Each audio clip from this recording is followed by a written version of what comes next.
অপরিপক্ক সবুজ টমেটো মুহূর্তেই হয়ে যায় টকটকে লাল। ক্ষতিকর কেমিক্যাল স্প্রে করে পাকানো হয় এসব কাঁচা টমেটো। রাজশাহীর গোদাগাড়ী উপজেলার বিভিন্ন খোলা মাঠে অপরিপক্ক টমেটো সাজিয়ে রেখে স্প্রে করা হয় বিভিন্ন ধরনের কেমিক্যাল। মূল উদ্দেশ্য অপরিপক্ক সবুজ টমেটোগুলো লাল টকটকে রঙের করে বাজারে বেশি দামে বিক্রি করা। বছরের পর বছর এভাবেই দেদারসে টমেটো পাকিয়ে বিভিন্ন স্থানে রপ্তানি করা হলেও এসব দেখার যেন কেউই নেই। এখানে হালকা মেডিসিন দেওয়া হয়, মেডিসিনটা স্প্রে করে রোদ্রে দিয়ে আপনার জাগ দেওয়া হয়। জাগ দিয়ে 3 দিন পরে ওটা পলিথিন দিয়ে উদাম করি, তারপরে আপনার ওইটা কালার আছে।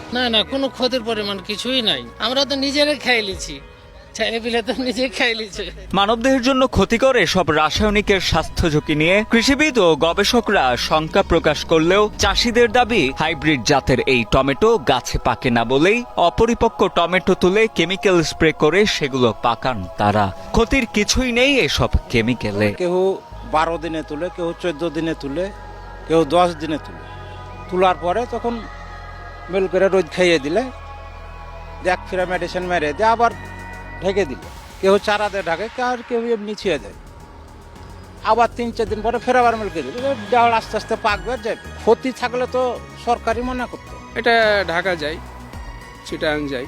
আমার জানা মতো এটাতে তেমন ক্ষতি নাই, কেননা যে আপনার আপেল, আঙ্গুর, কমলা যে পরিমাণ কেমিক্যাল পাওয়া যায় এটাতে সেই পরিমাণ নাই। তবে কৃষিবিদ ও গবেষকদের ভাষ্য, খাবারে যে কোনো রাসায়নিকের ব্যবহার শরীরে মারাত্মক স্বাস্থ্য ঝুঁকি তৈরি করে। এসব সবজি খাওয়ার ফলে হৃদরোগ, ডায়াবেটিস সহ বিভিন্ন জটিল রোগে আক্রান্তের আশঙ্কা রয়েছে বলেও জানান তারা। এই কেমিক্যালগুলো তারা কিন্তু স্প্রে করার কয়েকদিনের মধ্যে এটা বাজারে তুলছে। এই কেমিক্যালটা ওই ফলে থেকে যাচ্ছে, এটা ফুড চেইনের মাধ্যমে হোক, যেভাবে হোক আমাদের শরীরে ঢুকছে।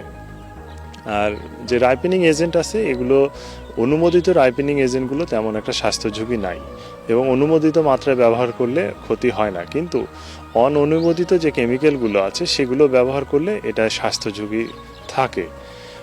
এবং এটা আসলে সব মিলিয়ে এই একটা অপরিপক্ক ফলকে পাকানোর পরে সেখানে কিন্তু পরিপূর্ণ পুষ্টি পাই না আমরা, সেখানে পুষ্টির অনেক ঘাটতি থাকে ওই ফলের মধ্যে। এক্ষেত্রে যেটি হয় যে ছত্রাকনাশক বা এগুলো পচন রোধ করার জন্য বিশেষ করে বা অনুরূপ কিছু কেমিক্যাল তারা ব্যবহার করে থাকে, বিভিন্ন ব্র্যান্ড নেম আছে। এইগুলো খুব দ্রুততার সাথে না হলেও পরে দেখা যায় দীর্ঘমেয়াদী কিছু ক্ষতি হতে পারে। সেটা স্বাস্থ্য ঝুঁকি বলতে এখন সাম্প্রতিক সময়ে যে রোগের আমাদের বিভিন্ন ধরনের ব্যাধি দেখা যাচ্ছে, যেমন